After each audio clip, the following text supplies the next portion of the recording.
What's up, everybody? What's going on? Tito here, and so I wanted to talk a little bit about some things that I've been experiencing with the Moto G6 Play.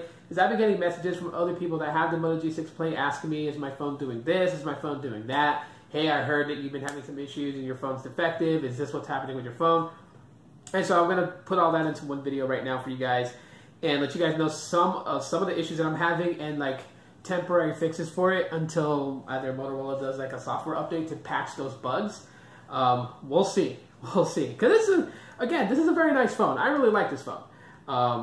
And I'm just right now just kind of like sad that the user experience is not where I think it should be.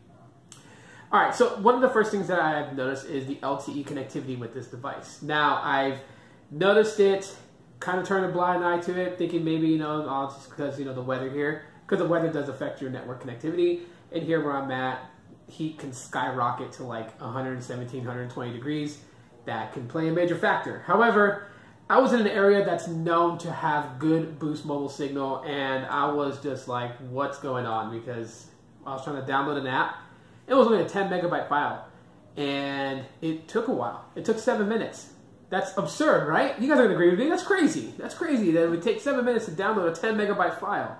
And I started watching the progression bar of it as it's downloading the files, in an attempt to install the APK, and noticed that it was only moving in kilobits. It was not moving in megabits. And I'm like, okay, that's crazy because it has full bars LTE. What's going on? So I downloaded a speed test, which is Open Signal. It's the one I prefer to use. And I noticed that the ping was like 141 milliseconds. And I was like, okay. And when it would run the download test, there would be no progression, like zero progression. And then an error would pop up and say that there was an issue with the network connectivity. Check your network connections. But then the upload link, the upload was like at 5 megabits per second. I'm like, okay, what's happening here? Download, at best should be better than the upload.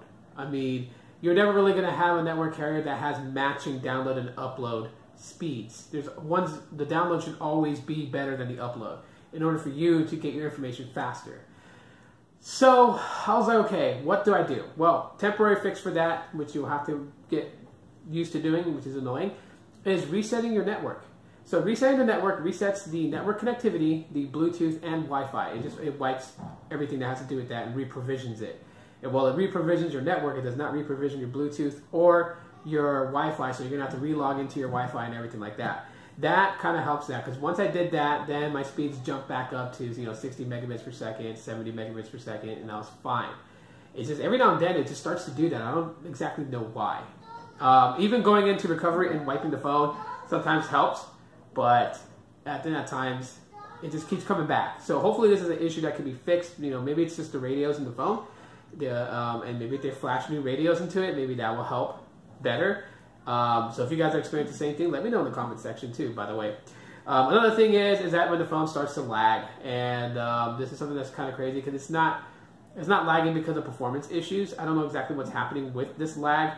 What happens is like, I could be scrolling through, like a page, reading something, and it has this bounce effect. It almost looks kind of like this when you're trying to scroll. So let me just kind of see if I can replicate it, but with my, well, I was kind of doing it right now, but like, all right, so this is my, my Google Now feed, okay? Let me lower the brightness so you guys can kind of see it better, all right? And what I'll do is like that. Actually right there, I just did it for you guys. So if I finger swipe, see, it should do that. It should just, it does that. It has this bounce effect. Like you'll like touch the screen, you'll swipe down, and rather than it registering to keep going, there it goes, it's starting to do it. It's starting to do that lag. See? It should recognize that you want to swipe up or swipe down and be able to catch up with it. Like you see a frame rate drop, you see that. It's almost like it's not registering your fingers. And this is a capacitive touch display, so it should read heat signatures, and my fingers are not ice cold. So it should read the targeted points that I'm touching. So that's another issue that I'm having. What I normally tend to do with that is go into recovery and wipe cache. That actually kind of fixes it. Or if you have a cache cleaner, like I use one by HTC called Boost Plus, and it wipes cache and just junk files that's saved in from when you were viewing a page or something. It just wipes all that out. and that tends to alleviate it. But again, it still continuously comes back. And so the last thing is issue with the fingerprint reader. And what happens is like, my left index finger will unlock the phone like nothing. Okay, I can turn it off, put my left index finger on there, and it will go. Now, for some reason, my right side, I have to redo this. I'm going to redo this after this video. But, as you guys see, it rejected it. And then it unlocks. It's just weird how it does it like that. And my finger is clean. There's nothing to obstruct it. And the fingerprint reader's been cleaned multiple times. So I thought it was dirty. And it's not. And there it goes. It's doing it. It's not reading my finger at all whatsoever. And when I set this up, I have moved my finger all over the sensor so it reads every bit of my right index finger. And see, now it's not even registering that the finger's on it. So what I do to fix that is basically go into recovery and wipe cache, or just simply repower on the phone. So right now it's not gonna too many attempts to swipe. Just doing that again.